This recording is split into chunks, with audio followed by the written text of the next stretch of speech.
Up next on ITV, How Can I Help? With your host, Ronnie Das. Hi, my name is Ronnie Das, and I recently graduated from UCSD. My parents were proud, I felt accomplished, but now like so many others in my situation, I'm trying to understand what to do next. I'm interested in the environment and green policy, but it's hard to determine what's actually useful and what's just a marketing scheme. So I went out to learn from the ground up what local San Diego businesses, industries, farms, and nonprofit groups are doing to make a difference by educating, implementing, or currently using green and sustainable practices. So sit back, relax, and welcome to How Can I Help?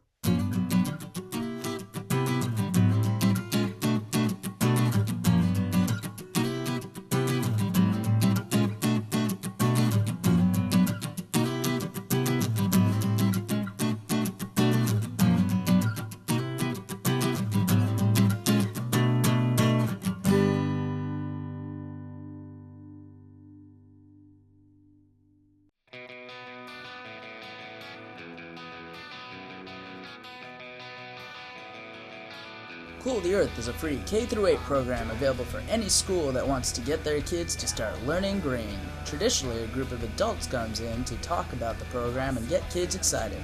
But this class went one step ahead and put together an amazing play of their own. So grab some popcorn, put your feet up, and let Mrs. DeLuna's 5th grade class at Hage Elementary School help you. Cool the Earth! Our assembly, we're kicking off the assembly for Earth Day. Raise your hand if you know what Earth Day is. Okay, I see some people. Hey, what's up?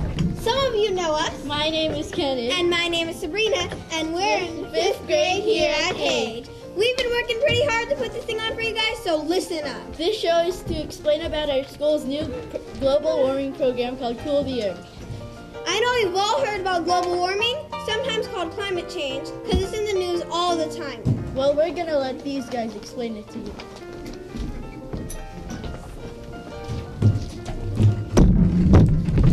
Hey dudes, what's up? I'm like the sun, man. I send righteous heat to the earth to keep you all warm and toasty. I send the perfect amount of heat to keep everything in balance.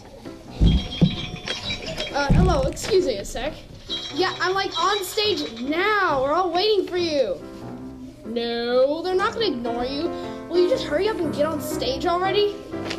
That was Earth. She's having some problems. Okay, I'm having a major problem, and it's really starting to annoy us. It's called global warming. It's caused by too much carbon dioxide.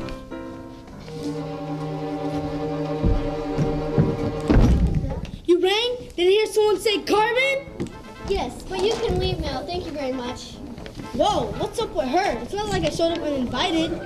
Every time you burn fossil fuel or oil for cars or coal for electricity, you make more of me. Thanks.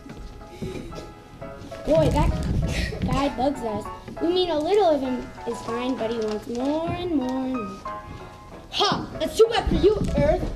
They keep doing these things to make more of me. Well, how can I refuse? Look, I need to send some of the sun's heat back out into space, but too much carbon is trapping the heat onto me. I've been getting really hot, and it does not feel good. My temperature's already gone up by 1 degree.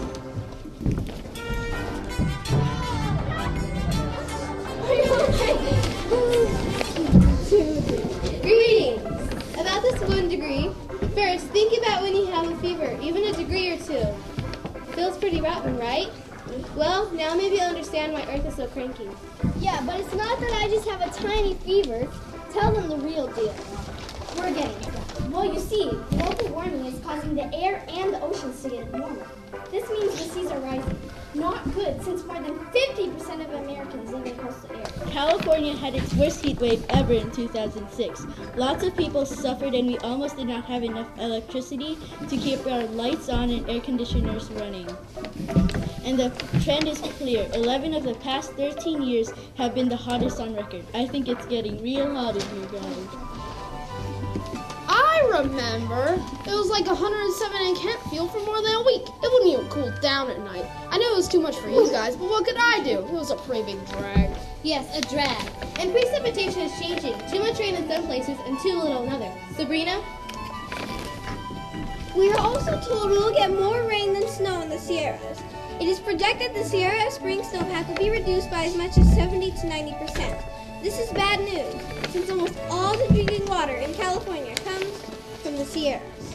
We try to give you all enough water, but global warming will make that hard to do.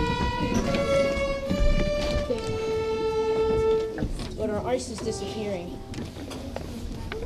And I've been losing too much weight. Coda's not joking around. May 2008, the U.S. government put the polar bears on the list of threatened species because of melting polar ice. It's the first time ever that an animal's been put on that list because of global warming. Look, I need some help here. I need my ice back. Can you do something to cool down the earth and save some for me? Actually, Coda, yes. Since we are all causing such trouble, we also have the power to fix it. While many people are working on legislation and new technologies help in battle, energy conservation is essential. Did you know that half the carbon we make is from transportation and the other half from home energy and the things we buy? But if we all help, it adds up. Every action counts. You can reduce your energy use by doing all the basics. Turning off lights and plugging all your electronics, and stop buying those Wendy's water bottles and start refilling every reusable. You can recycle and reuse. That means not throwing away stuff like paper and cans in the garbage, and reusing them or recycling them when you can. I mean, do I look like a trash can to you people? Dude! Hey, I make some righteous solar power that you can use, you know? You can talk to your parents about switching to solar power. My power is awesome, dude, and it's carbon free. Wait. You mean... I don't understand. You mean humans can make electricity from you? Mm-hmm. Who cares? This stuff won't affect you anyway. It's years and years away, really. Trust me. But what about me and my buddies? What's gonna happen to us? Come on, you're spreading such lies to these kids. I'm gonna fight you!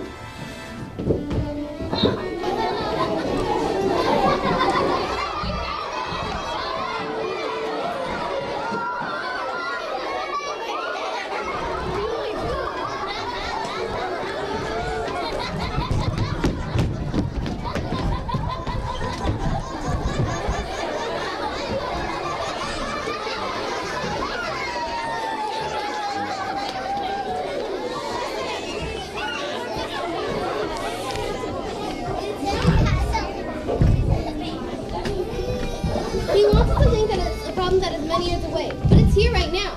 He wants us to think that it's a problem that we just can't do anything about it. But that's not true either. Now we're talking. Well, Okay, so I'll help. Oh, it's about time. This should help. It has 20 different actions that you can take to save energy and to reduce your carbon emissions.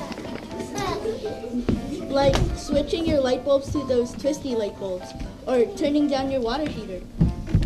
Great, remember every action counts. It really does. So figure out with your parents which actions you can take. Then fill out those coupons and turn them in at school. Each time you turn in a coupon, you'll get a couple cool of the year trading cards, and the best part is, you could win a prize.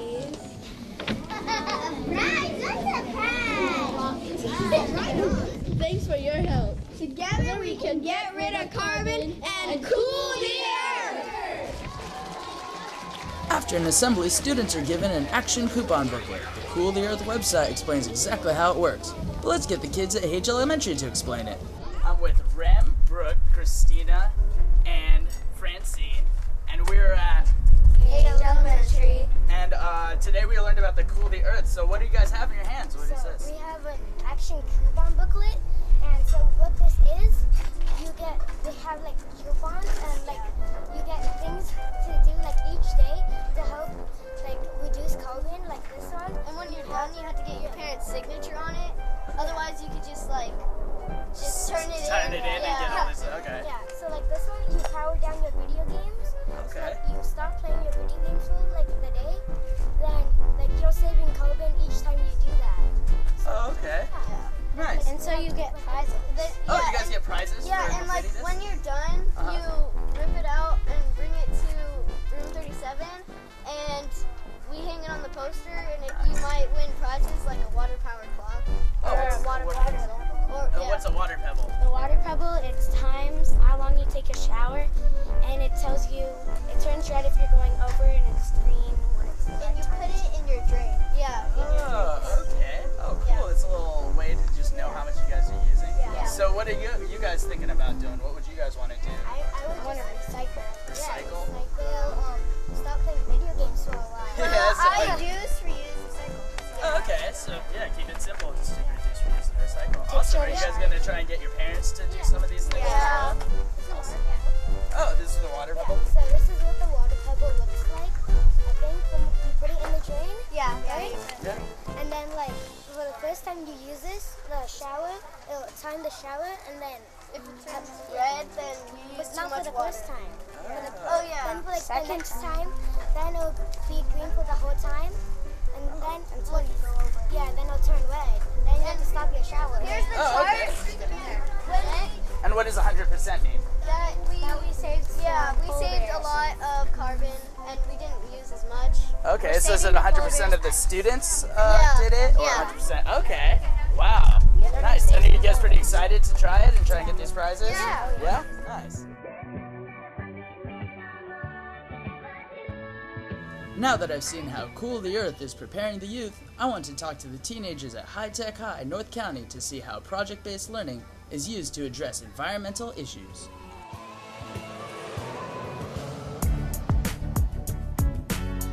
Yeah, just, it's the reason some of these projects seem more important to me now than they were at the beginning of the year is because, green technology is becoming more and more prevalent in our society because we have to switch from fossil fuels to more sustainable and renewable technologies. And so, seeing the prevalence of it and then having, some experience in mechanical systems and design and stuff like that, I just, do that together with a couple. How does High Tech High differ from traditional high schools? Well, a lot of our philosophy here is project-based learning and real-world connection and teachers as designers. So with that, the students come up with, for the projects that we're working on, we just finished up creating a sustainable community so the students find an environmental problem and then come up with a solution for it. It's all hands-on, so the students are starting with a problem and then building and designing a solution for it, and doing the research as you go. And by the time they get done with the product, they're understanding and retaining all of that content much more than me standing up in front of the classroom and doing direct instruction. Okay. And they also work with community members and have professionals come into the classroom. We go out into the community and seek out professionals as well that are in those fields. So there's a lot of communication, and they're gaining a lot more of those kind of public speaking skills and doing presentations instead of taking tests. And basically the water is pushed down by gravity, and so as the water moves, the water becomes more oxygenated. Water conservation, because in statistic-wise, hydroponics does retains 90% more water than oh really? Yeah, terra garden. Oh, okay. And as well as space. Yeah, water conservation, that's huge in San Diego, so that should deal with that. And then the idea that it's actually more compact really appeals to me because I live in an apartment complex, so this would be perfect because I can't just use my living room and make it a garden as much as I'd like to. Definitely. I don't think my landlord would like that as much. So this is awesome. What do you consider accomplishments? Benchmarks set up within the projects. Okay. So by this time, they have to have their design done, they have to have their inventory list done, and their contacts done. And then once they get that done, then we start buying the materials, and then they have to find where all the materials are coming from. Okay. And there's different benchmarks set up throughout the project, and then they present all their findings. Oh wow! So it's more of it's more of a job environment. It's more of like these are deadlines, and then you have to use your own skills or what you've learned in from 9th to 11th grade, and actually have a culminating project with all of these individual projects. Yeah, I mean they're building small businesses.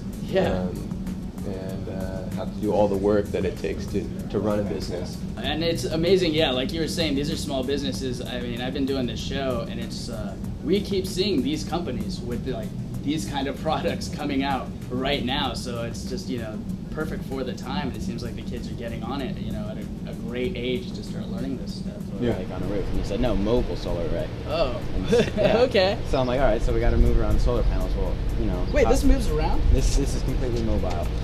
Oh, wow, okay. Oh, okay. I'm going to see this at concert soon. So this is my project. It's a 1980 Mercedes-Benz 300 feet. It has a diesel engine in it. And in our class, we converted it to run on shredded vegetable oil.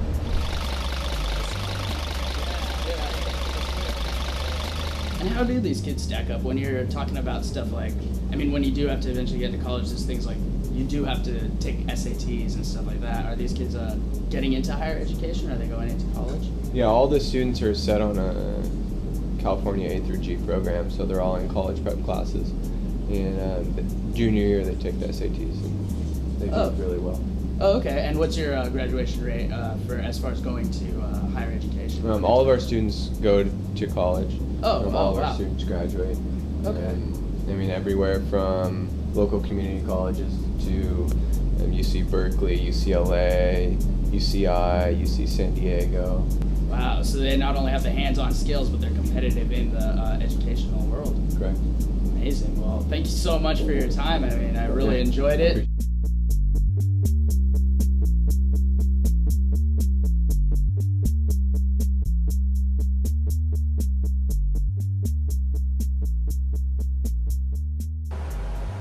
Oh, nice. That came out easy. I was going to be brave and just take a bite out of it just because it tastes really good, but I'm definitely going to wash this off before we do that. This year's Clinton Global Initiative University, which brings together world leaders to take action on global challenges, was held at UCSD. Here's what the 42nd President of the United States, Bill Clinton, had to say about UCSD. I want to begin by thanking Chancellor Marianne Fox and the entire UC San Diego community for having us.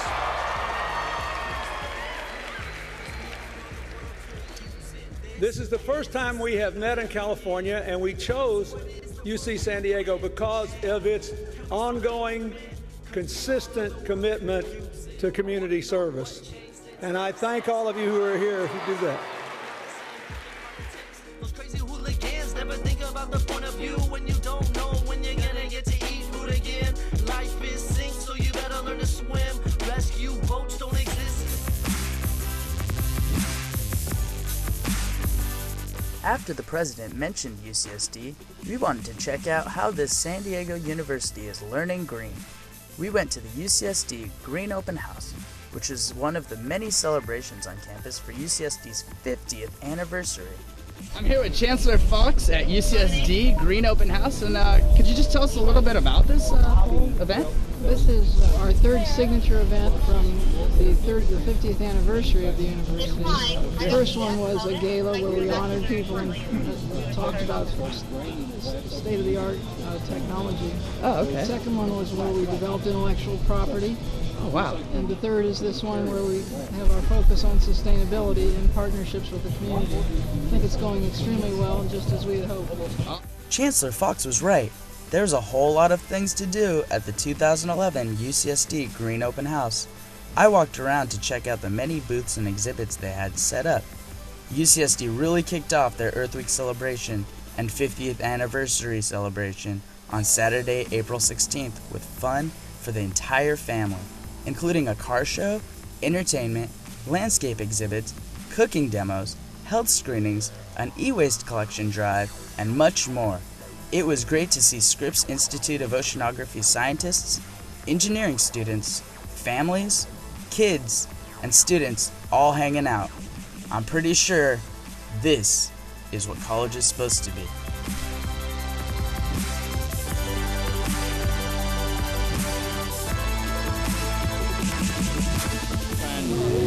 Walking around ruining the environment, you know, only 12% of people recycle their bags. I mean, this is 500 bags, and I'm around 1 year average consumer's consumption for plastic bags. So, you know, stop using those reusable bags and use me, because I'm trying to join the Pacific garbage patch in the ocean. You know what I'm saying? Oh, yeah? All right, Bag Monster. That's crazy. So every year, one person uses 500 this many bags? Yep. Wow. Well, thanks for saying. You got to be running around the Green Open House. Definitely. I'm just trying to get more bags, you know? Yeah, just get more bags. Yeah. And how are people doing here at the Green Open House? Are they reducing their waste? Have Well, they been a little better? they're not really liking me because they're always going to the Price Center get their reusable bags. They're not using my disposable bags anymore, so I'm kind of sad right now. For sure. Well, kind of hope it doesn't work out for you, but have a great day today, all right? Thanks so much for your time, back Thank on you. stick.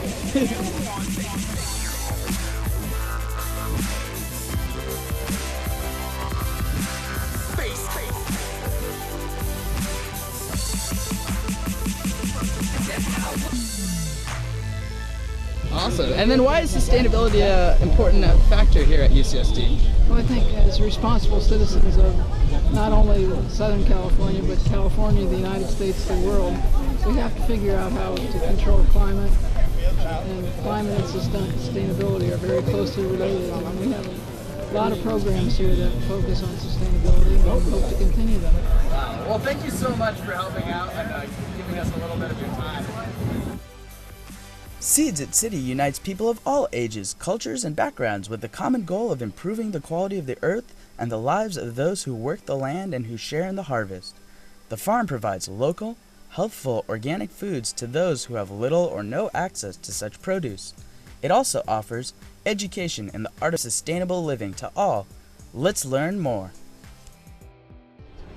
I'm here with Julia Dash, farm manager and educator here at San Diego City College. So yeah, why don't you tell us what Seeds of the City is? Okay. Seeds of City Urban Farm is a sustainable urban agricultural program at City College, and we teach people how to grow food organically in the city. Oh, great. So, do the students get a degree out of this, or is it just volunteer? Are they just learning it, or what's going on? the really cool thing about Seeds of City is that you can come in as a volunteer. We have volunteer days, Tuesdays, Thursdays, and Saturdays from 9 to noon. You can also take classes here. Oh, wow. We teach everything. Well, yeah, that makes sense. Yeah. We teach classes, you know, organic fruit tree care, sustainable cool season production, greenhouse management, and all sorts of classes. And then you can also get a certificate in sustainable urban agriculture, which I believe is the first one in Southern California that you can actually get from a junior college. And there's lots of different ways that you can do it. You can do it in culinary arts and urban ag. You can have a certificate in urban farming, a certificate in urban gardening. So there's lots of different tracks, I guess, for getting a certificate in sustainable urban agriculture. Amazing. And what are the benefits of having a sustainable urban agriculture certificate when you're in, you know, a modern day city like San Diego? You don't see, you know, this many farms that much, you know?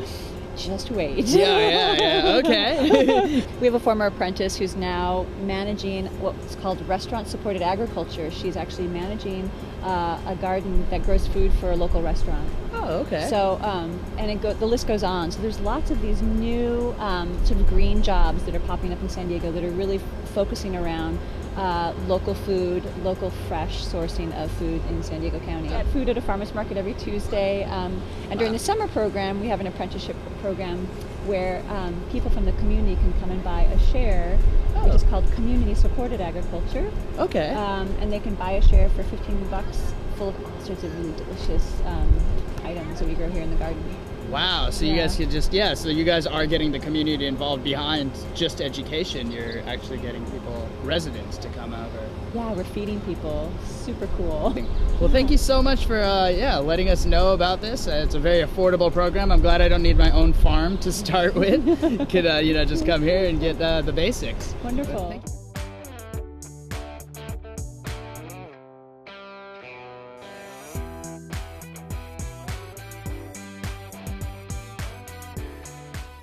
You know, a lot of people that grew up in the city, they either live in an apartment or condo or something like that. And coming to a place like this and seeing such an abundance of like biodiversity in one spot, it works out really well where they can finally kind of experience nature kind of firsthand by getting their hands in the soil, you know, smelling all the fragrances of herbs, flowers, tasting lots of vegetables.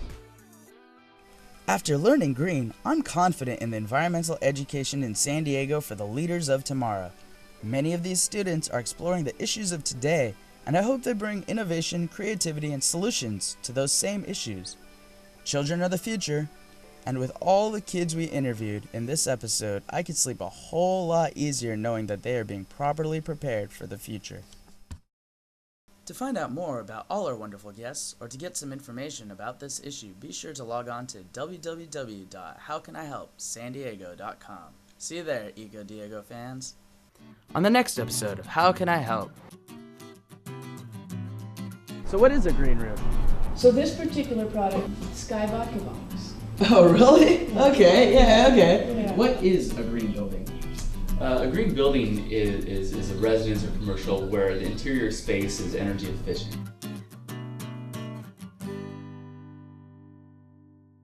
What you want, what you want.